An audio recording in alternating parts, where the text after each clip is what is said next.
Hello everyone, welcome back to JE civil academy. आज हम start करने जा रहे हैं एसएससी जेई के प्रीवियस ईयर क्वेश्चन सीरीज का पार्ट नंबर 6। अब तक हम लोग पार्ट 5 कंप्लीट कर चुके हैं और इस सीरीज में हम लोग जितने भी क्वेश्चन अभी तक एसएससी जेई में पूछे जा चुके हैं उनके कॉन्सेप्ट को डिस्कस करेंगे, साथ ही उनकी जो शॉर्ट ट्रिक है उनको डिस्कस करेंगे और जो एक्सपेक्टेड क्वेश्चन पूछे जा सकते हैं उनको डिस्कस करेंगे। तो ये 3 मेजर पॉइंट्स हम लोग पूरी सीरीज को चला रहे हैं। आई होप ये वीडियो आपको बहुत ज़्यादा हेल्प करने वाली है। अगर आप लोग एसएससी जेईई एग्जाम के लिए प्रिपेयर कर रहे हैं तो ये सीरीज आपके लिए बहुत हेल्पफुल होने वाली है, क्योंकि यहाँ से क्वेश्चन आने के चांसेस बहुत ज़्यादा हैं।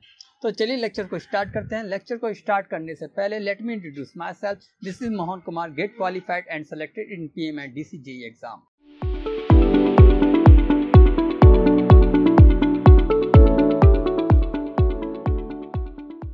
तो इस सीरीज का जो फर्स्ट क्वेश्चन है वो है which of the following is a non recording rain gauge. पहली बात समझनी चाहिए कि रेन गेज का मतलब समझेंगे और ये कितने टाइप के होते हैं वो समझेंगे। देखिए ना, रेन गेज होता है वो 2 टाइप के होते हैं, नॉन रिकॉर्डिंग होता है, रिकॉर्डिंग होता है। देखिए जो नॉन रिकॉर्डिंग रेन गेज है वो सिर्फ एक है, ठीक है। डिफरेंस कैसे पता करना है? जो नॉन रिकॉर्डिंग गेज है वो सिर्फ एक है, वो कौन सा है? Symons rain gauge. और बाकी जितने भी अदर रेन गेज है वो सारे रिकॉर्डिंग रेन गेज में आते हैं। अब रेन गेज से और क्या पूछा जा सकता है? तो रेन गेज के अदर नेम क्या है? रेन गेज के अदर नेम क्या है? एक नाम है इसका हेटोमीटर, ठीक है, हेटोमीटर करके है, ओके। और एक पी से स्टार्ट होता है, प्लूवियोमीटर, और एक होता है ओ से स्टार्ट। तो आपको ये दोनों लिखने हैं या फिर हो सके तो ये तीनों लिखने हैं, ठीक है। ये तीनों के नाम आपको डिटेल में पूरा स्पेलिंग सही तरीके से कमेंट्स बॉक्स में लिख के बतानी है। ये आपका काम है, क्योंकि आप जितना रिसर्च करेंगे टॉपिक पे उतना ज़्यादा आपकी नॉलेज बढ़ेगी, उतना नॉलेज गेन होगी, ओके। तो ये क्वेश्चन एक्सपेक्टेड है कि रेन गेज के अदर नेम पूछे जा सकते हैं या फिर ये पूछा जा सकता है कि इनमें से कौन सा रेन गेज का नाम नहीं है, ओके। तो चलिए नेक्स्ट क्वेश्चन की ओर बढ़ते हैं। नेक्स्ट क्वेश्चन है which of the following varnish is used on hardwood substance to hide grain defects, ठीक है। तो ग्रेन डिफेक्ट्स हाइड करने के लिए कौन सा यूज करते हैं हम लोग? वो करते हैं हम लोग French polish, okay, French polish use करते हैं। ये किस टाइप का? ये एक स्प्लिट वर्निश टाइप का है, ओके। तो ये आपको याद रखना है, फ्रेंच पॉलिश। नेक्स्ट क्वेश्चन की ओर बढ़ते हैं। नेक्स्ट क्वेश्चन है a roof with slope in all 4 direction and with a break in each slope is known as. तो ऐसी रूफ को हम लोग क्या बोलते हैं? तो इसका एग्जांपल आपको दिख रहा होगा इमेज में। तो ऐसी रूफ को हम लोग बोलते हैं माnsard रूफ, ठीक है। माnsard रूफ कैसी होती है? माnsard रूफ की जो चारों ओर डायरेक्शन में जो स्लोप होती है उसमें भी ब्रेक्स दिए जाते हैं, ठीक है, उसमें भी ब्रेक्स दिए जाते हैं। तो ये होती है माnsard रूफ। तो चलिए नेक्स्ट क्वेश्चन की ओर बढ़ते हैं। अगला क्वेश्चन है for a material having modulus of elasticity and modulus of rigidity n, ठीक है, it is seen that E equal to 2n। यहाँ मॉडुलस ऑफ रिजिडिटी जो कि G से डिनोट करते हैं, इसको हम लोग किससे डिनोट करते हैं? हम लोग G से, उसको यहाँ पे इसको इसने n से डिनोट किया हुआ है। डिफरेंस कुछ नहीं है, बात वही है। ये थोड़ा बच्चों को घुमाने के लिए चीज़ें हैं कि बच्चे थोड़ा घूम जाए क्वेश्चन में कि ये n कौन सी चीज़ आ गई। ये तो हम लोगों ने पढ़ी नहीं है, लेकिन उसने जो टर्म दिया है ना मॉडुलस ऑफ रिजिडिटी, तो आपको उस पर फोकस करना है, ओके। उसमें एक रिलेशन दिया है E इक्वल टू 2n, ठीक है। उसके बाद पूछा है the bulk modulus K of the material is, यानी कि K और E में एक रिलेशन पूछा है और दिया क्या आपने को? E और इक्वल टू 2G, यानी कि हम लोग तो G लेके चलेंगे, उसने n दिया वो बात अलग है, ठीक है। क्योंकि n यहाँ पे कहीं भी आ भी नहीं रहा तो उससे कोई मतलब नहीं है, एक रिलेशन है बस, ठीक है। अब इसको किस तरह यूज करना है, यानी कि इस रिलेशन से इन दोनों के बीच में क्या रिलेशन आएगा वो आपको कैसे पता करना है। तो देखिए सबसे इम्पोर्टेंट जो फॉर्मूला है इसका, वो फॉर्मूला होता है आपका E equal to 9 kg upon 3k plus g. बहुत इंपॉर्टेंट फॉर्मूला है। E की वैल्यू कितनी है? यहाँ पे 2g है, तो यहाँ 2g रख लिया हमने, ओके। और 9 kg अपॉन 3k प्लस जी, ठीक है। तो g से g कैंसिल हो जाएगा, 2 का 3 में करेंगे तो यहाँ आएगा 6k plus 2g equal to 9k, ठीक है। अब इसको यहाँ पे सॉल्व करेंगे हम लोग, 6k इधर जाएगा तो यहाँ बचेगा 2g equal to 3k, okay. और 2g कितने के बराबर है? 2g बराबर है E के, तो E इक्वल टू हो गया यहाँ पे 3k, है ना। तो यहाँ पे k की वैल्यू कितनी आ गई? E divide by 3। तो ये आ गई option number 4 is the right answer. तो यहाँ पे ऑप्शन नंबर 4 आपका राइट आंसर होता है। आपको एक वैल्यू बतानी है कि पॉइजन रेशियो की वैल्यू जो होती है म्यू होता है हमारा, पॉइजन रेशियो की वैल्यू परफेक्ट जो प्लास्टिक मटेरियल होता है उसके लिए कितनी होती है। आपको हो सके तो पॉइजन की 0 से लेके जो आपकी मैक्सिमम रेंज होती है वहाँ तक सारे मटेरियल की जो पॉइजन वैल्यू वो सारी लिखिए आप। ओके, तो चलिए नेक्स्ट क्वेश्चन की ओर बढ़ते हैं। अगला क्वेश्चन है, a water treatment plant has a flow rate of 0.6 meter cube per second. The settling basin at the plant has a effective settling volume dimension of length 20 meter, depth 3 meter and width कितना है आपका 6 मीटर। Okay, what percentage of the particle having a settling velocity of 0.004 metre पर second is removed। तो आपको what percentage पूछा है, यानी कि आपको एफिशिएंसी पूछ रहा है कि जो सेटलिंग टैंक है आपका, सेडिमेंटेशन टैंक है, उसकी जो रिमूवल एफिशिएंसी है सेडिमेंट पार्टिकल्स की, जो भी आपके पार्टिकल्स होते हैं वो कितनी है ये पूछा है। तो उसके जो फॉर्मूला होता है वो ये होता है कि VS upon V not. Okay, VS upon V not. VS क्या सेटलिंग वेलोसिटी है, VS की वैल्यू कितनी दे रखी है यहाँ पे 0.004 मीटर पर सेकेंड और V नॉट की वैल्यू हमको निकालनी है। तो दो तरह के अप्रोच होते हैं, ये कि आपको पूछा क्या है, हमको पूछा है ईटा यानी कि इफिशियंसी। अब उसमें क्या क्या टर्म की हमको ज़रूरत है वो हमारे पास है या नहीं है, अगर नहीं है तो किस तरह हम उनको फाइंड आउट करेंगे। ओके, तो हमको यहाँ पे क्या फाइंड आउट करना है, V नॉट फाइंड आउट करना है। तो V नॉट का फॉर्मूला क्या होता है, Q equal to A into V nought. ठीक है, यहाँ पे ये बात ध्यान देने वाली है, बच्चे ज़्यादातर यहाँ कन्फ्यूज होते हैं, जो एरिया है वो कौन सा एरिया लिया जाए। देखिए यहाँ डायमेंशन दे रखी है, मैं यहाँ पे डायमेंशन ड्रॉ कर देता हूँ इस तरह। ओके, ये डायमेंशंस हैं, आपका लेंथ दे रखा 20 मीटर, ये यानी कि ये वाली डायरेक्शन दे रखी है 20 मीटर, और आपकी डेप्थ दे रखी है ये वाली कितनी 3 मीटर, और आपका विड्थ दे रखी है 6 मीटर। ओके, ये 6 मीटर। तो यहाँ पे जो डायमेंशन ली जाती है वो ओवरफ्लो रेट यानी कि सरफेस रेट ली जाती है, यानी कि सरफेस का एरिया, ये वाला एरिया लिया जाता है, जो कि कितना होता है 6 इंटू 20। ठीक है, और क्यू की वैल्यू कितनी दे रखी है हमको यहाँ पे 0.6, तो यहाँ क्यू की वैल्यू रखते हैं हम लोग 0.6 इक्वल टू एरिया कितना रहेगा 6 into 20। Okay, into V not, है ना। यहाँ से पॉइंट हटाएंगे तो नीचे 0 आएगा, 6 से 6 कैंसिल हो जाएगा, तो V नॉट की वैल्यू आएगी, वो आएगी 1 अपॉन ये 20 है, ये 10 है, तो 1 अपॉन 200 की हो जाएगा, यानी कि V नॉट की वैल्यू आएगी 1 अपॉन 200। ओके, तो यहाँ से हमारी V नॉट की वैल्यू आएगी 1 अपॉन 200। तो VS अपॉन V नॉट था, तो VS की वैल्यू हमको दे रखी है ऑलरेडी 0.004, और VS की वैल्यू दे रखी है, सॉरी V नॉट की वैल्यू 1 अपॉन 20, और 20 का जो 200, तो 200 का मल्टीप्लाई ऊपर हो जाएगा, क्योंकि इसको परसेंटेज में भी कन्वर्ट करना है, तो यहाँ पे हम लोग 100 का मल्टीप्लाई और कर देते हैं। पॉइंट हटाएंगे यहाँ से, तो यहाँ से 3 जीरो आएंगी। ओके, 3 जीरो से ये 3 जीरो कट जाएंगी, और 4 का 20 में मल्टीप्लाई करेंगे तो आएगा हमारा 80%। ओके, क्वेश्चन सिंपल था, बस आपको फॉर्मूला पता होना चाहिए था। दो चीज़ थी यहाँ पे, एक तो आपको एफिशिएंसी का फॉर्मूला पता होना चाहिए था कि ऊपर VS आएगा या फिर V नॉट आएगा। ओके, दूसरा था कि एरिया में कौन सा एरिया लिया जाएगा वो पता होना चाहिए था आपको। फॉर्मूला सिंपल था, सिंपल कैलकुलेशन थी, कोई कैलकुलेटर की जरूरत नहीं थी यहाँ पे। ओके, आपके क्वेश्चन का आंसर और बताना है कि जो प्लेन सेडिमेंटेशन टैंक होता है हमारा, तो उसके लिए जो रिटेंशन टाइम होता है हम लोगों का, वो कहाँ से कहाँ तक होता है, कितनी रेंज होती है उसकी, तो आपको वो वैल्यू बतानी है। ओके, तो चलिए नेक्स्ट क्वेश्चन की ओर बढ़ते हैं।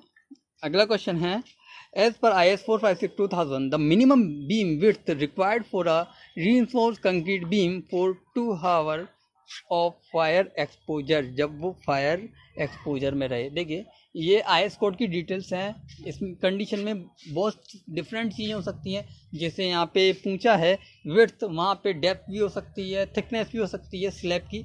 ओके, तो वो सारी चीज़ें हो सकती हैं, लेकिन ये क्वेश्चन में आया है तो आपको सिर्फ इतना याद रखना है, इसकी विड्थ कितनी है, वो है 200 mm। ओके, तो 200 mm इसका राइट आंसर है। तो चलिए नेक्स्ट क्वेश्चन की ओर बढ़ते हैं। अगला क्वेश्चन है, in a double riveted double cover butt joint the strength of the joint per pitch length in sharing the rivet is PD। Okay, कितना दे रखा PD, and strength of one rivet in single share, जो single share में कितनी है वो है PS। ठीक है, तो आपको इन दोनों के बीच में रिलेशन बताना है। तो पहले हम जॉइंट्स का पता करते हैं कि जो हमारा जॉइंट है वो कैसा है। तो यहाँ पे जॉइंट दे रखा है डबल रिवेटेड, ठीक है, ऊपर से बट जॉइंट है, ठीक है, यानी बट जॉइंट ये हो गया हमारा। ओके, और डबल रिवेटेड यानी कि इस तरह हो गया हमारा डबल रिवेटेड, और डबल कवर भी यानी कि एक कवर प्लेट इधर लगेगी और एक कवर प्लेट इधर लगेगी, और ये इसकी स्ट्रेंथ कितनी रखी है PD।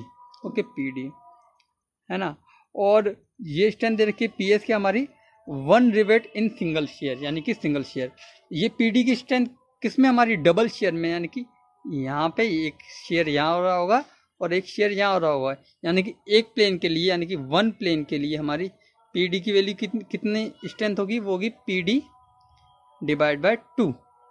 Okay, P D divide by 2 होगा, ठीक है। लेकिन इसमें 2 वो आ रही हैं रिवेट, ठीक है, 2 रिवेट आ रही हैं। लेकिन जब हम बात करते हैं जो पी एस है वो किसके लिए है, वो हमारा 1 रिवेट के लिए है ना, 1 रिवेट के लिए। तो 2 रिवेट के लिए कितना हो जाएगा, इसको हम लोग कैलकुलेट करेंगे तो पी एस 2 रिवेट के लिए हो जाएगा हमारा 2 पी एस। ओके, यानी ये क्वेश्चन 1 हो गई, ये क्वेश्चन 2 हो गई। अब इन दोनों को इक्वेट करेंगे, यानी कि हम लोग इक्वेट करते हैं कि P D divide by 2 equal to 2 P S करते हैं हम लोग, तो जो पी डी की वैल्यू आती है वो आती है आपकी 4 पी एस, ठीक है। कितनी आती है, 4 पी एस, यानी option number D is the right answer. Okay, तो इसका ऑप्शन नंबर 4 एक राइट आंसर है। तो चलिए नेक्स्ट क्वेश्चन की ओर बढ़ते हैं। अगला क्वेश्चन है, when the deposit of efflorescence is more than 10% but less than 50% of the export area of brick, the presence of efflorescence is classified as. तो जो एफ्लोरेसेंस होता है तो उसका नाम क्या होता है, वो किस टाइप का एफ्लोरेसेंस होता है। तो देखिए, जो एफ्लोरेसेंस एल्कलीज की वजह से होता है, तो आपको एक रेंज पता होनी चाहिए। जब वो लेस देन 10% होता है, लेस देन 10% होता है तो उसको बोलते हैं हम लोग स्लाइट। ओके, और 10 से जो 50% होता है तो उसको बोलते हैं हम लोग मॉडरेट, ठीक है। और ग्रेटर देन 50% होता है तो उसको बोलते हैं हम लोग हैवी। लेकिन ग्रेटर देन 50% प्लस उसमें चॉक पाउडर भी बन जाता है, जो पाउडर फॉर्म भी हो जाती है, तो उस केस को बोलते हैं हम लोग सीरियस। ओके, तो यहाँ पे जो रेंज दे रखी है हमारी 10 से 50% दे रखी है, जो कि कौन सी है, मॉडरेट। तो option number 4 is the right answer. यहाँ पे ये पूछा है, लेकिन आपको ये सारी रेंज याद रखनी है। ये सारी डिटेल्स आप अपने जो शॉर्ट नोट्स हैं या फिर जो भी आपके डिटेल नोट्स हैं, उनके पीछे जो आप लोग पेज छोड़ते हैं वहाँ पे आपको जगह बचती है, तो कहीं ना कहीं आप उनको नोट डाउन कर लीजिए। आने वाले एग्जाम में ये रेंज छोड़ के बाकी या फिर स्लाइड पूछ सकता है, या फिर हैवी पूछ सकता है, या फिर आपका सीरियस केस पूछ सकता है। ओके, तो सारी डिटेल आपको याद रखनी है। ओके, तो चलिए नेक्स्ट क्वेश्चन की ओर बढ़ते हैं।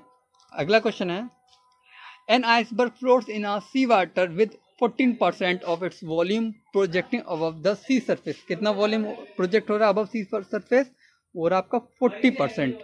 If the specific weight of the sea water, specific weight of sea water कितना दे रखा है यहाँ पे, 10400 मीटर पर मीटर क्यूब।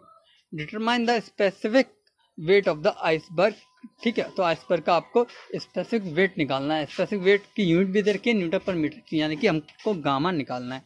देखिए इसको समझिए, क्या केस दे रखा है, ये आपका सी है, ठीक है। यहाँ पे ये आइसबर्ग है, इसका 14% जो एरिया वो ऊपर है, तो नीचे कितना एरिया गया, वो हो गया 86%, ठीक है। अब यहाँ कॉन्सेप्ट क्या लगता है, यहाँ कॉन्सेप्ट लगता है इक्विलिब्रियम का। तो यहाँ पे जो इक्विलिब्रियम का कॉन्सेप्ट लगता है उसका मतलब है total downward force is equal to total upward force. Okay, अब टोटल डाउनवर्ड फोर्स किसकी वजह से लग रहा होगा, इस आइसबर्ग का अपना वेट। तो वेट क्या होता है, वेट होता है हमारा, वेट होता है volume into unit weight. Okay, volume into unit weight. आपको मैं बता दूं कि ये किस तरह आता है। तो आपको पता है कि डेंसिटी इक्वल टू होता है मास अपॉन वॉल्यूम। इधर जी का मल्टीप्लाई करेंगे तो इधर भी जी का मल्टीप्लाई होगा, और एम जी किसके बराबर हो जाता है, डब्ल्यू के बराबर हो जाता है, ठीक है। तो ये इसका मल्टीप्लाई यहाँ हो जाएगा, यानी कि जो एम जी हो और W, W equal to rho G V. तो रो जी होता है, उसी को हम लोग क्या बोलते हैं, गामा, यानी कि यूनिट वेट। तो इक्वल टू हो जाता है यूनिट वेट इंटू वॉल्यूम, ठीक है। ये यूनिट वेट है, ओके, गामा, ठीक है। तो यहाँ से ये फॉर्मूला निकल के आता है। तो हम लोगों को निकालना है क्या, हम लोगों को निकालना है आपका specific weight of the iceberg. तो देखिए इसको किस तरह सॉल्व करेंगे हम लोग, कि टोटल आपका डाउनवर्ड फोर्स कितना होगा उस पर फोकस करेंगे, और टोटल अपवर्ड फोर्स कितना होगा उस पर फोकस करेंगे, ठीक है। तो यहाँ पे टोटल डाउनवर्ड फोर्स कितना है आपका, इस पूरे का वॉल्यूम, उसको हम लोग 100% मान लेते हैं, क्योंकि यहाँ पे वॉल्यूम नहीं दे रखा, तो हम लोग परसेंटेज में बात करेंगे। तो टोटल डाउनवर्ड फोर्स कितना होगा हमारा, वॉल्यूम कितना हमने मान लिया 100%, ठीक है, परसेंटेज में बात करते हैं, इनटू यूनिट वेट किसका, आइसबर्ग का, वो तो हमको निकालना है ना, तो उसको हम लोग ने कर दिया गामा। तो इक्वेशन हो गई 1। इसी तरह टोटल अपवर्ड फोर्स कौन लाएगा, वाटर अपवर्ड फोर्स लाएगा, कितना फोर्स लगेगा वाटर पे, जितना वॉल्यूम डिस्प्लेस कर दिया, किसने डिस्प्लेस कर दिया, आइसबर्ग ने। तो टोटल अपवर्ड फोर्स कितना होगा, टोटल अपवर्ड फोर्स होगा वॉल्यूम कितना 86%, ठीक है।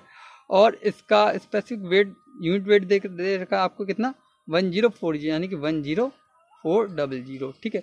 ये क्वेश्चन 1, ये क्वेश्चन 2, इन दोनों को इक्वेट कर देंगे। ये मैं आपको डिटेल में इसलिए से करके दिखा रहा हूँ क्योंकि किसी बच्चों को कॉन्सेप्ट का क्लियर ना हो तो उसको क्लियर हो जाए, वरना ये एक लाइन का क्वेश्चन है, एक लाइन में सॉल्व किया जा सकता है। ओके, तो यहाँ पे इन दोनों को इक्वल रखेंगे, यानी कि 100 into gamma equal to 86 into 10400, तो 00 से 00 कैंसिल हो जाएगी। 86 का 104 में मल्टीप्लाई करेंगे तो आपकी वैल्यू जो आएगी वो आएगी 8944 न्यूटन पर मीटर क्यूब। ओके, तो option number 1 is the right answer. Okay, तो चलिए बढ़ते हैं नेक्स्ट क्वेश्चन की ओर। नेक्स्ट क्वेश्चन है, a company has propose to design a weir across a river in alluvial soil, ठीक है। The piezometric head at the bottom of the sea floor is computed as 10 metre. तो वो कितना दे रखा है आपको, यहाँ पे 10 मीटर दे रखा है। ओके, कितना दे रखा है आपको, 10 मीटर दे रखा है। फिर बोला है the datum is 3 metre below the floor bottom, कितने नीचे है 3 मीटर, यानी कि आपका ये फ्लोर है। ओके, ये फ्लोर हो गया आपका, ठीक है। इसकी ये फ्लोर बॉटम हो गया, ये फ्लोर बॉटम हो गया, ये एफ बी यानी फ्लोर बॉटम हो गया, ठीक है। फ्लोर बॉटम से 3 मीटर नीचे क्या आपका डेटम है, ये डेटम हो गया। और जो पीजोमेट्रिक हेड कितना दे रखा है, 10 मीटर दे रखा है। और पीजोमेट्रिक हेड बराबर होता है आपका pressure head plus datum head, ठीक है। तो प्रेशर हेड को हम लोग पी से शो कर देते हैं और डेटम हेड हमको दे रखा है 3 मीटर यानी कि 3। तो यहाँ से हम लोग क्या निकाल लेते हैं, प्रेशर हेड निकाल लेते हैं 7 मीटर, जिसकी हमको आगे जाके जरूरत पड़ने वाली है। ओके, फिर बोला है the assured standing wave water depth above the floor is 2 metre, यानी कि फ्लोर है तो फ्लोर से ऊपर, यहाँ से ऊपर, ठीक है, ऊपर कितना दे रखा है, ये 2 मीटर, यहाँ पे पानी इस तरह भरा हुआ है, ठीक है। The specific gravity of the floor material is 2.5, यानी कि जो मटेरियल स्पेसिफिक ग्रेविटी है इसकी कितनी है आपकी, वो जी की वैल्यू दे रखी है, कितनी दे रखी है 2.5 दे रखी है। The required minimum thickness of the floor, तो जो फ्लोर है इसकी मिनिमम थिकनेस कितनी होगी। तो फिर से सिंपल वही कॉन्सेप्ट लगेगा जो पिछले क्वेश्चन में लगा था, total upward force equal to total downward force. देखिए किस तरह काम करेंगे, जो फ्लोर का लेवल है यहाँ पे हम लोग बात करेंगे इस लाइन पे, ये वाली लाइन पे, ठीक है। यहाँ पे अगर ये जो हमारा फ्लोर है वो बैलेंस में रहे तो फ्लोर बॉटम पे टोटल जो अपवर्ड फोर्स आ रहा है और जो टोटल डाउनवर्ड फोर्स है वो दोनों इक्वल होने चाहिए। तो जो नीचे की ओर टोटल डाउनवर्ड फोर्स लग रहा है वो कौन कौन सा हो सकता है, वो हो सकता है वाटर का वेट हो सकता है और एक आपका फ्लोर के मटेरियल का वेट हो सकता है। और नीचे से अपवर्ड का फोर्स कौन सा लगेगा, नीचे से अपवर्ड फोर्स लगेगा प्रेशर फोर्स, किसका प्रेशर फोर्स, वाटर का प्रेशर फोर्स। ओके, तो यहाँ पे जो वेट होता है, वेट की फिर से वही कॉन्सेप्ट आता है, वेट क्या होता है, वेट होता है वॉल्यूम इंटू यूनिट वेट। क्या होता है वेट हमारा, वेट होता है हमारा वॉल्यूम इंटू यूनिट वेट। देखिए weight equal to volume into unit weight. देखिए यहाँ पे आपको वॉल्यूम तो दे नहीं रखा, किसी भी चीज़ का वॉल्यूम नहीं दे रखा, लेकिन यहाँ पे हाइट दे रखी है, यानी कि हम लोग यहाँ पे हाइट के टर्म में बात करेंगे ना कि वॉल्यूम के टर्म में।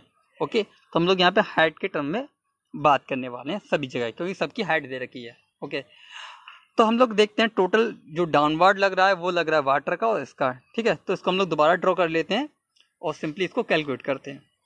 तो हम फिर से ड्रॉ कर लेते हैं। यहाँ पे ये हमारा फ्लोर हो गया, ये हमारा फ्लोर का मटेरियल हो गया, ये 2 मीटर हमारा वाटर का लेवल हो गया ये वाला, ठीक है। नीचे से प्रेशर फोर्स लग रहा है, तो वो आपका total downward force equal to total upward force. Downward force कितना होता है, फोर्स की वैल्यू होती है आपका जो वेट होता है वॉल्यूम इंटू गामा होता है, लेकिन हम लोग यहाँ पे हाइट के टर्म में बात करेंगे ना कि वॉल्यूम के। तो थिकनेस कितनी है 2 आपकी हाइट, और वॉल्यूम ऑफ वाटर कितना होता है, unit weight of water gamma W, ठीक है। फिर मटेरियल के लिए बात करेंगे तो मटेरियल की थिकनेस कितनी मान लेते हैं हम लोग, यहाँ पे मान लेते हैं हम लोग टी मान लेते हैं, तो टी। अब यूनिट वेट ऑफ मटेरियल हमको पता नहीं है फ्लोर का, तो उसके लिए हम लोगों को कैसे निकालेंगे, लेकिन हम लोगों को स्पेसिफिक ग्रेविटी पता है, ठीक है। तो स्पेसिफिक ग्रेविटी का जो फॉर्मूला होता है unit weight of material upon unit weight of water, ठीक है। तो यूनिट वेट ऑफ मटेरियल किस तरह निकालेंगे हम लोग, जी में यूनिट वेट ऑफ वाटर का मल्टीप्लाई कर देंगे, यानी कि g into unit weight of water, ठीक है। ये टोटल हो गया डाउनवर्ड फोर्स, लेकिन टोटल अपवर्ड फोर्स कितना लग रहा है, वो लग रहा है आपका प्रेशर फोर्स। वो कितना निकाला था हम लोगों ने 7 मीटर, ठीक है, जो कि प्रेशर फोर्स था। तो 7 इंटू, फिर वो कौन सा फोर्स है, वो वाटर का फोर्स है, तो उसके लिए क्या लेंगे हम लोग, गामा डब्ल्यू, ठीक है, गामा डब्ल्यू। तो गामा डब्ल्यू से गामा डब्ल्यू से गामा डब्ल्यू कैंसिल, ये तीनों चीज़ कैंसिल हो जाती हैं, ठीक है। फिर बचता है 2 प्लस टी हमको निकालना है, जी की वैल्यू दे रखी है हमको 2.5 इक्वल टू 7। तो 2 में से इसको माइनस करेंगे तो वैल्यू आएगी आपकी 5 और टी इक्वल टू आएगा 5/2.5, ठीक है। पॉइंट हटाएंगे, यहाँ 0 आएगा, तो 25 टू ज़ 2। तो यहाँ पे जो आंसर आने वाला है वो होने वाला ऑप्शन नंबर बी, जो कि होने वाला है 2, ठीक है। तो जो आंसर की में जो आंसर दे रखा है वो गलत है, लेकिन जो सही आंसर है वो है option number 2 metre is the right answer. अगर आपको पूरा सॉल्यूशन डिटेल में समझ में आ गया तो थम्स अप दीजिए, एक लाइक कर रही वीडियो को, और क्या इंपॉर्टेंट चीज़ आपको नया कॉन्सेप्ट समझ में आया वो भी कमेंट में कमेंट करके बताइए। अगर फिर भी आपको कोई भी डाउट रहता है तो कमेंट बॉक्स में कमेंट करके पूछ सकते हैं। ओके, तो चलिए बढ़ते हैं नेक्स्ट क्वेश्चन की ओर। अगला क्वेश्चन है, identify the consistency limit corresponding to the smallest water content at which the soil is still in liquid state. देखिए, इसका जो लैंग्वेज है वो इंपॉर्टेंट समझना। एक तो हमको कंसिस्टेंसी लिमिट बताना है, और कौन सी limit, smallest water content at which the soil is still in liquid state. तो आपका जो डायग्राम होता है वो कंसिस्टेंसी का वो इस तरह बनता है, ठीक है। यहाँ से ये आपका श्रिंकेज लिमिट, या प्लास्टिक लिमिट, या लिक्विड लिमिट। यहाँ सॉलिड होता है, यहाँ सेमी सॉलिड होता है, यहाँ प्लास्टिक होता है, यहाँ लिक्विड होता है। तो कौन सी वो लिमिट होती है जहाँ पे जो सॉइल होती है वो वाटर कंटेंट जो होता है उसका वो लिक्विड लिमिट में ही होता है, लिक्विड स्टेट में होता है, तो वो होती है आपकी लिक्विड लिमिट, ठीक है। क्योंकि इस लिमिट से ही तो आपका लिक्विडिटी स्टार्ट होती है, लिक्विड स्टेट स्टार्ट होती है। तो वो कौन सी हो गई, option number 4 liquid limit. Okay, अगर फिर भी कोई डाउट रहता है आप लोगों को तो कमेंट बॉक्स में कमेंट करके पूछ सकते हैं। तो चलिए बढ़ते हैं नेक्स्ट क्वेश्चन की ओर। अगला क्वेश्चन है, the aerobic method of mechanical composting practice in India is called as. तो जो एरोबिक मेथड है उसको हम लोग क्या बोलते हैं, इंडोर मेथड बोलते हैं, उसको हम लोग क्या बोलते हैं, इंडोर मेथड बोलते हैं। ये हो गया हमारा एरोबिक मेथड। लेकिन अगर हम लोग बात करें एनाएरोबिक मेथड की तो उसको क्या बोलते हैं हम लोग, तो वो आपको कमेंट्स बॉक्स में कमेंट करके बताना है कि जो एनाएरोबिक मेथड है उसका नाम क्या है। तो चलिए बढ़ते हैं नेक्स्ट क्वेश्चन की ओर। अगला क्वेश्चन है, in which of the following waste water treatment unit is organic matter destroyed and stabilize by anaerobic bacteria. देखिए, पूरा एक कॉन्सेप्ट है, अच्छा सिंपल शॉर्ट वे में समझाता हूँ। तो होता क्या है कि हमारा जो प्राइमरी सेडिमेंटेशन टैंक से बचा हुआ मैटर होता है उसको हम लोग स्टेबलाइज करते हैं ऑर्गेनिक प्रोसेस से, ठीक है, जिसको हम लोग बायोलॉजिकल प्रोसेस भी बोलते हैं। वहाँ पे हम लोग कुछ मेथड यूज़ करते हैं उस मैटर को स्टेबलाइज करने के लिए, ठीक है। वो मेथड डिफरेंट टाइप के हो सकते हैं। तो यहाँ पे उसने पूछा है, in which of the following waste water treatment unit is organic matter destroyed and stabilize by anaerobic bacteria. तो एनाएरोबिक बैक्टीरिया वाला जो मेथड होता है वो कौन सा होता है। देखिए, आपको टोटल 4 टाइप के मेथड जो मेजर हैं इंपॉर्टेंट है वो बताता हूँ। एक होता है आपका ट्रिकलिंग फिल्टर, ठीक है, और एक होता है आपका ASP एक्टिवेटेड स्लज प्रोसेस। ये दोनों हैं आपके एरोबिक, ठीक है। और फिर बचता है सेप्टिंग टैंक और इमॉफ टैंक। ये कौन से हैं आपके, ये हैं एनएरोबिक। जो ट्रिकलिंग फिल्टर है वो अटैच ग्रोथ प्रोसेस पे काम करता है। कौन सी मैकेनिज्म पे काम करता है, अटैच वाली पे। जो ASP है वो किस पे काम करता है, वो काम करता है सस्पेंडेड पे, सस्पेंडेड ग्रोथ प्रोसेस पे। ओके, तो ये आपको याद रखना है। तो यहाँ पे आपको दे रखा है एनाएरोबिक। तो एनाएरोबिक में कौन कौन से होते हैं, एक सेप्टिक टैंक होता है, एक इमॉफ टैंक होता है, ठीक है। ये इंपॉर्टेंट क्वेश्चन है, इन चारों से हर बार एक ना एक क्वेश्चन किसी न किसी एग्जाम में फ्रेम किया जाता है। तो इस वजह से ये चारों मैंने आपको एक बार में क्लियर कर दिए, जिससे आपको कहीं भी किसी भी एग्जाम में ये देखने को मिले तो आपको कोई भी डाउट ना रहे उसको हिट करने में कि क्या सही आंसर होने वाला है। ओके, तो इसका आंसर क्या होगा, सेप्टिक टैंक, क्योंकि वो एनाएरोबिक बोल रहा है। अगर सेप्टिक टैंक नहीं होता तो इमॉफ टैंक होता है। कौन सा होता है, इमॉफ टैंक। ओके, तो चलिए बढ़ते हैं नेक्स्ट क्वेश्चन की ओर। नेक्स्ट क्वेश्चन है, for deform bar conforming to IS 1786 the design bond stress in limit state method shall be. तो देखिए मतलब क्या क्वेश्चन का कहने का, जब हम लोग डिफॉर्म बार यूज करते हैं बॉन्ड स्ट्रेस के केस में तो उसको कितना यूज कर देते हैं, यानी कि कितना इंक्रीज कर देते हैं। तो जो बॉन्ड स्ट्रेस के लिए हम लोग यूज करते हैं टाउ BD, ठीक है, जो होता है 0.87 F/5/4 टाउ बी डी करते हैं हम लोग। तो यहाँ पे कितना इंक्रीज कर देते हैं बॉन्ड स्ट्रेस को, हमारी जो टाउ बी डी है, ठीक है, किसको इंक्रीज करते हैं हम लोग, डिजाइन बॉन्ड स्ट्रेस को। टाउ बी डी जो होता है हमारा कितना इंक्रीज कर देते हैं, उसको हम लोग इंक्रीज कर देते हैं 60%, ठीक है, यानी कि हम लोग डायरेक्ट लिख देते हैं यहाँ पे 4 × 1.6।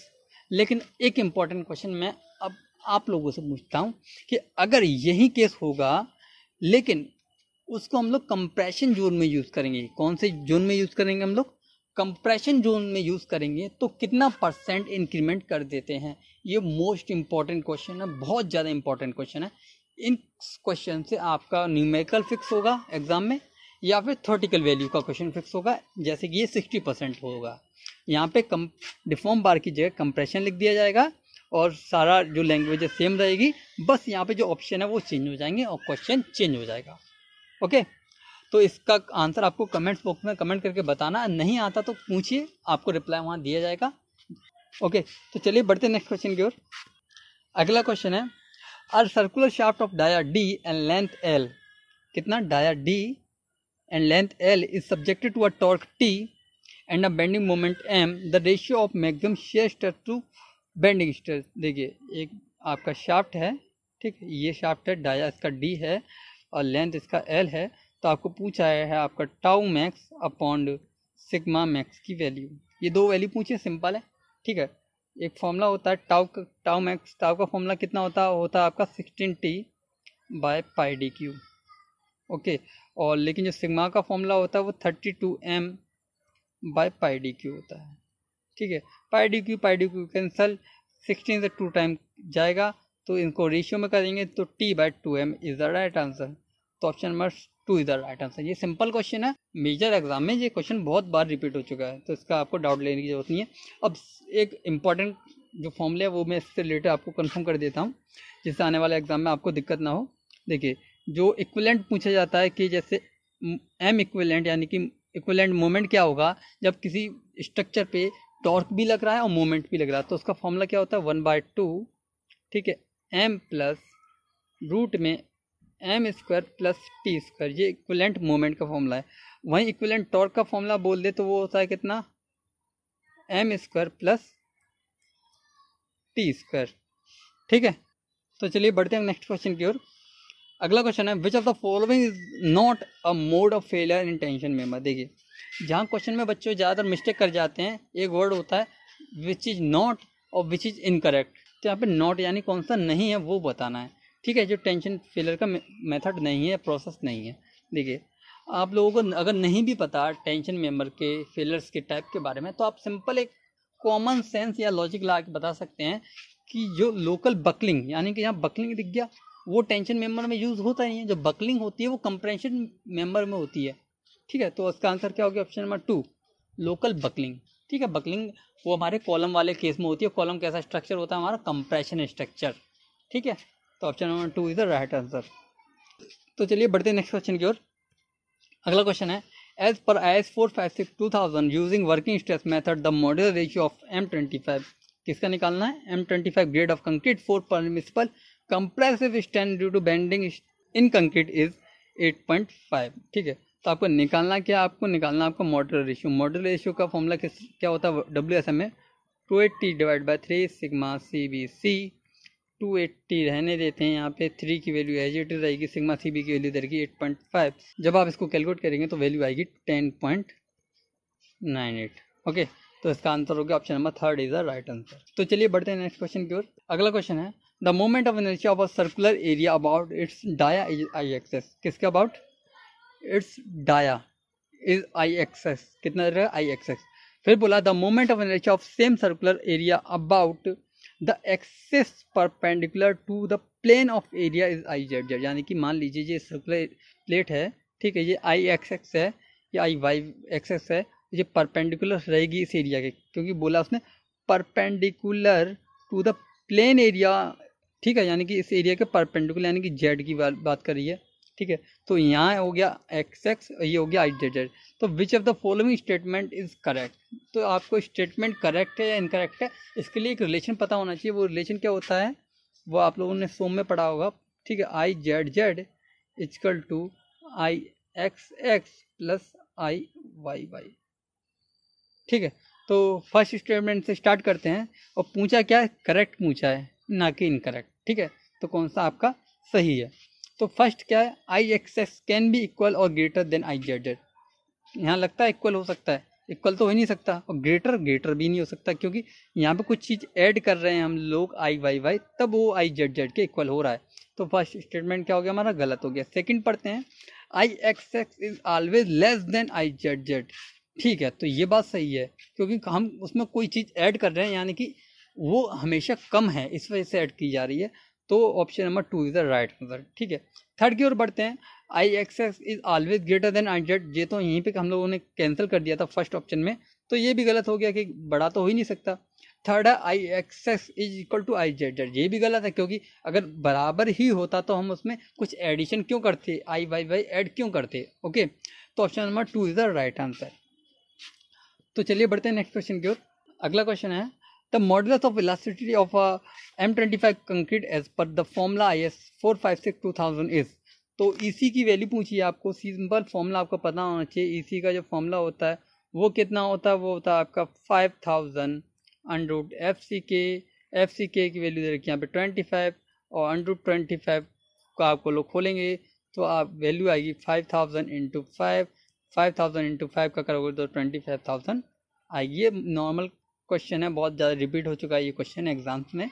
ओके, ये आपको अगर आप प्रिपेयर कर रहे हैं, बहुत एग्जाम दे चुके हैं, तो आप लोगों को ये क्वेश्चन रट जाना चाहिए। ठीक है, इसकी वैल्यू रट जानी चाहिए कि इसका आंसर ये है। आपको कैलकुलेशन की भी नीड नहीं होनी चाहिए कि क्या कैलकुलेशन करें ना करें। ठीक है, माइंड में कैलकुलेशन क्लिक करते ही आपको सीधा आंसर पे टिक करना है कि ये आंसर है। यहाँ पे आपको अपना टाइमिंग बचानी है। ओके, इसके साथ ही मैं आपसे एक क्वेश्चन पूछूंगा कि जो हमारा 5 होता है उसका फॉर्मूला क्या होता है। जो हमारा 5 होता है उसका फॉर्मूला क्या होता है। मैं यहाँ पे 5 का नाम नहीं बताऊंगा कि 5 को बोलते क्या है। ठीक है, ये इसी टॉपिक से रिलेटेड है RCC में, लेकिन आपको बताना है कि 5 का फॉर्मूला क्या होता है और 5 का नाम क्या है। ये सारी चीज़ें आपको कमेंट बॉक्स में कमेंट करके बतानी है। ओके, तो चलिए बढ़ते हैं नेक्स्ट क्वेश्चन की ओर। अगला क्वेश्चन है, in the case of study and uniform flow of a fluid the acceleration is. देखिए यहाँ पे स्किन ने जो डेफिनेशन है वही ट्विस्ट कर दी है। ठीक है, एक्सेलरेशन पूछा है, उसके केस भी दे रखा है स्टडी यूनिफॉर्म। तो हमारा जो हम लोगों ने FM में पढ़ रखा है कि जो एक्सेलरेशन है वो 2 के रेस्पेक्ट में वेरी करता है, एक तो स्पेस के और एक आपके टाइम की। उसने स्टडी दे रखा है और यूनिफॉर्म दे रखा है, यानी कि स्पेस के और टाइम के दोनों के रेस्पेक्ट में क्या वो कांस्टेंट है। जब वो कांस्टेंट रहेगा तो एक्सेलरेशन क्या हो जाता है हमारा, 0। तो option number 3 is the right answer. तो नेक्स्ट क्वेश्चन की ओर बढ़ते हैं। अगला क्वेश्चन है, an irrigation canal is 80 kilometre long, it has an average surface width of 15 metre. कितने का है, 15 metre. Okay, if the evaporation measured in the class A pan is 5 mm per day, the volume of water evaporated in a month of 30 days, take pen coefficient as 0.7। यानी कि मान लीजिए कोई lake है, उसकी लेंथ दे रखी है आपको 80 किलोमीटर। ठीक है, 80 किलोमीटर दे रखी है लेंथ आपकी, और उसकी विड्थ दे रखी है आपकी जो कितनी रखी है, 15 मीटर दे रखी है। ठीक है, इसकी जो आपका वाटर डेप्थ है वो नहीं दे रखा, और इवोपरेशन रेट दे रखी है आपकी कितनी है, 5 mm पर डे है। ठीक है, अगर 5 mm पर डे होती है तो आपको ये बताना है कि 30 डेज में कितना वॉल्यूम ऑफ वाटर इवोपरेट हो जाएगा, उस कैनाल से छोड़ के चला जाएगा। ठीक है, तो आपको किस तरह निकालना है, पहले तो आपको यहाँ पे जो इवोपरेशन हो रहा है लेक का वो किस तरह निकालना है, वो होगा आपका कितना, 15 mm पर डे है, तो उसको 0.7 से मल्टीप्लाई कर देंगे तो आएगा 3.5 mm पर डे। ठीक है, ये आ गया एक्चुअल आपका 3.5 mm पर डे। ठीक है, अब आपको इसको कन्वर्ट करना है वॉल्यूम में, क्योंकि वाटर वेपोरेट हो रहा है आपका, तो एक वॉल्यूम क्वांटिटी तो जा रही होगी, तो उसको आपको वॉल्यूम में कैलकुलेट करना है। तो वो किस तरह कैलकुलेट करेंगे आपको लोग कि आपका 1 डे में कितना हो रहा है, 1 डे में हो रहा है आपका 3.5 mm। ठीक है, यानी कि 3.5 इंटू 10⁻⁵ ये 5 है। Okay, -3 metre cube. ठीक है, 1 डे में। और 30 डे के लिए क्या होगा, 30 डे के लिए बात करूँ तो इसी में 30 का मल्टीप्लाई कर देंगे। ठीक है, लेकिन जो वैल्यू आएगी, सॉरी ये मीटर में होगा। ठीक है, जो वैल्यू आएगी वो मीटर में आएगी, लेकिन यहाँ मीटर की में आंसर पूछा है, यानी कि इसी में और किसका मल्टीप्लाई कर देंगे हम लोग, 80 का मल्टीप्लाई करेंगे, क्योंकि किलोमीटर में तो मीटर में बदलने के लिए 10⁻³ का मल्टीप्लाई करेंगे और 15 का मल्टीप्लाई करेंगे, 15 का। ठीक है, तो एरिया हो गया और ये एक यूनिट हो गई, तो ये मीटर क्यूब बन जाता है। तो आप कैलकुलेट करेंगे तो उसका आंसर आएगा 126,000 मीटर क्यूब। ठीक है, तो option number 1 is the right answer. Okay, तो नेक्स्ट क्वेश्चन की ओर बढ़ते हैं। अगला क्वेश्चन है which of the following pair is incorrectly matched, यानी आपको बताना है कौन सा गलत है, या फिर आपको एकदम सही पता होगा या फिर एकदम गलत पता होगा। तो यहाँ पे हम लोग सीधे टॉपिक पे बात कर रहे हैं, टू द पॉइंट। ठीक है, जो चेक वाल्व होता है वो गलत है। कैसे? तो चेक वाल्व की डेफिनेशन देखिए किस पर्पज से इसने बोला है, to check the water flow. ठीक है, वाटर फ्लो के लिए होता है in pipe in all direction. गलत, ऑल डायरेक्शन नहीं होता, यहाँ पे होता है ये यूनी डायरेक्शन, यूनी डायरेक्शन। ओके, तो ये होता है unidirection. Option number 3 is the right answer, यानी अकॉर्डिंग टू द क्वेश्चन, तो उसने पूछा है इनकरेक्टली मैच कौन सा है। ओके, तो चलिए बढ़ते हैं नेक्स्ट क्वेश्चन की ओर। अगला क्वेश्चन है as per gauge fitted on the side of a tank filled with liquid reads 50 kPa and 100 kPa at height of 10 metre and 5 metre. देखिए यहाँ पे क्वेश्चन को समझिए पहले कि कोई भी टैंक है यहाँ पे, ठीक है, और ये है यहाँ गेज फिक्स कर दिए हैं। ठीक है, जो आपका जो 10 मीटर है, ये 10 मीटर मान लिया यहाँ से, और ये 5 मीटर मान लिया। तो रीडिंग कितनी लेता है? यहाँ पे लेता है 50 लेता है, यहाँ पे लेता है 100। ठीक है, ये केपी में बात हो रही है। तो what is the approx density of the liquid, तो उसकी डेंसिटी पूछी, यानी कि रो पूछा है। तो यहाँ पे आप लोगों को कंफ्यूज होने की जरूरत नहीं है, एक सिंपल कॉन्सेप्ट है हाइड्रोलिक्स में कि जो pressure is directly proportional to height of water या फिर डेप्थ ऑफ वाटर, जिसको हम लोग बोलते हैं डेप्थ ऑफ वाटर। ठीक है, हाइट नहीं होगा, डेप्थ होगा, डेप्थ ऑफ वाटर। तो यहाँ पे कॉन्सेप्ट यूज कर सकते हैं हम लोग कि change in pressure is directly proportional to change in depth, ये भी यूज कर सकते हैं। तो चेंज इन प्रेशर यानी 50 और 100 का डिफरेंस कितना रहेगा? 50 रहेगा। ठीक है, चेंज इन हाइट कितना रहेगा? 10 और 5 का 5 रहेगा। ठीक है, यानी कि प्रेशर का चेंज 50, हाइट का चेंज कितना? 5। तो जो फॉर्मूला होता है P equal to rho G H, इसको हम लोग किस तरह लिख सकते हैं? Change in pressure equal to rho G delta H. ठीक है, डेल्टा पी की वैल्यू कितनी आएगी? 50, 100 माइनस 50 करेंगे आप लोग तो 50 आएगी। के पी है यानी किलो पास्कल, तो आप पास्कल में बदलने के लिए 10³ का मल्टीप्लाई कर देंगे जिससे किलो हट जाएगा। डेंसिटी निकालनी है, जी की वैल्यू 10 दे रखी है तो 10 लेंगे हम लोग। और चेंज इन हाइट कितना देखा, यानी कि डेप्थ कितना देखा, 10 और 5 का डिफरेंस वो होने वाला है 5, यानी 50 से 50 कैंसिल हो जाएगा और डेंसिटी की वैल्यू आएगी 10⁻³ यानी कि 1000 kilogram per metre cube is the right answer. ठीक है, तो ऑप्शन नंबर 3 इसका राइट आंसर है। ओके, तो चलिए बढ़ते हैं नेक्स्ट क्वेश्चन की ओर। तो नेक्स्ट क्वेश्चन है the major compounds in ordinary Portland cement, यानी ओपीसी की बात हो रही है, रेस्पॉन्सिबल फॉर इट्स स्ट्रेंथ। तो देखिए ओपीसी जो सीमेंट होता है उसमें स्ट्रेंथ के पर्पज से मेजर 2 कंपाउंड होते हैं। एक होता है हमारा C3S, ठीक है, एक होता है C2S। C3S को हम लोग बोलते हैं ट्राई कैल्शियम सिलिकेट, C2S को बोलते हैं हम लोग डाई कैल्शियम सिलिकेट। जो C3S है वो अर्ली स्ट्रेंथ के लिए होता है, जो C2S है वो अल्टीमेट स्ट्रेंथ के लिए होता है। ठीक है, तो आपको ये दोनों नाम कहाँ देखने को मिलते हैं? ऑप्शन नंबर 3 में यहाँ दे रखा है tri calcium silicate and di calcium silicate, यानी option number 3 is the right answer. Okay, तो नेक्स्ट क्वेश्चन की बढ़ते हैं। Next and last question of this lecture, activated sludge process is an example of. देखिए जब मैंने आपको टिकलिंग फिल्टर और एमओफ टैंक, सेप्टिंग टैंक वगैरह के बारे में बताया था, तो वहीं इसको डिस्कस कर दिया था कि इसकी जो मैकेनिज्म होती है वो कैसी होती है। तो वो चीज़ दोबारा पूछी गई है कि activated sludge process is an example of, तो कौन सी मैकेनिज्म पे काम करता है? तो एरोबिक होता है या एनारोबिक होता है? तो पहली बात होता है वो एरोबिक, तो यानी कि ऑप्शन नंबर 1 में कन्फ्यूजन होगा या फिर ऑप्शन नंबर आपका 4 में कन्फ्यूजन होगा। ठीक है, एरोबिक तो ठीक है।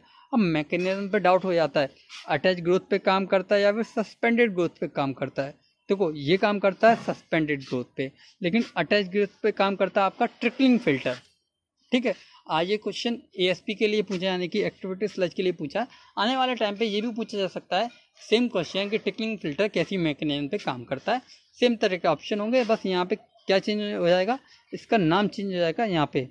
ठीक है, यहाँ पे टिकलिंग फिल्टर लिख दिया जाएगा। ओके, तो क्वेश्चन नया फ्रेम हो जाएगा। इस वजह से मैं हर बार बोलता हूँ आपको कि जो भी क्वेश्चन पूछा गया उसका कॉन्सेप्ट के बारे में पूरा डिटेल में पढ़िए, क्योंकि वहीं से और क्वेश्चन फ्रेम होने हैं 101%, क्योंकि कॉन्सेप्ट लिमिटेड है, उन्हीं कॉन्सेप्ट से नंबर ऑफ क्वेश्चन पूछे जा सकते हैं। एग्जामिनर के पास एक टॉपिक है अगर ब्रिक का, तो ब्रिक से ही पूछेगा वो, ठीक है, अदर किसी टॉपिक से नहीं पूछ सकता, क्योंकि उसे वहीं से क्वेश्चन फ्रेम करना है। ओके, अगर आपको लेक्चर अच्छा लगा हो तो लाइक कीजिए वीडियो को। अगर आप अपने दोस्तों के साथ उनको गेन करना चाहते हैं नॉलेज उनके साथ, तो इस वीडियो को शेयर कीजिए, क्योंकि उनको भी इन्फॉर्मेशन मिले। अगर आपका फिर भी कोई डाउट रहता है तो कमेंट्स बॉक्स में कमेंट कीजिए। अगर और आपकी क्या रिक्वायरमेंट है, आपको किस टॉपिक्स पे या फिर किस सब्जेक्ट के लेक्चर चाहिए, किस एग्ज़ाम के रिगार्डिंग आप प्रिपेयर कर रहे हैं, तो वो सारे कमेंट्स आप कमेंट बॉक्स में लिख सकते हैं, जिसके रिगार्डिंग हम लोग आगे फ्यूचर में प्लान करेंगे आपको अच्छा कंटेंट और प्रोवाइड कराएं। ओके, तो मिलते हैं अगले लेक्चर में, जहाँ पे हम लोग एसएससी जेईई के प्रीवियस ईयर क्वेश्चन सीरीज का नेक्स्ट लेक्चर अपलोड करेंगे। ये लेक्चर आपको कैसा लगा कमेंट्स बॉक्स में कमेंट करके बताइएगा। इस लेक्चर का हम लोग टारगेट रखते हैं 10 लाइक्स। जब 10 लाइक्स आ जाएंगे इस लेक्चर पे, उसके बाद ही नेक्स्ट लेक्चर अपलोड होगा। ओके, मिलते हैं अगले लेक्चर में। टिल देन, जय हिंद, जय भारत।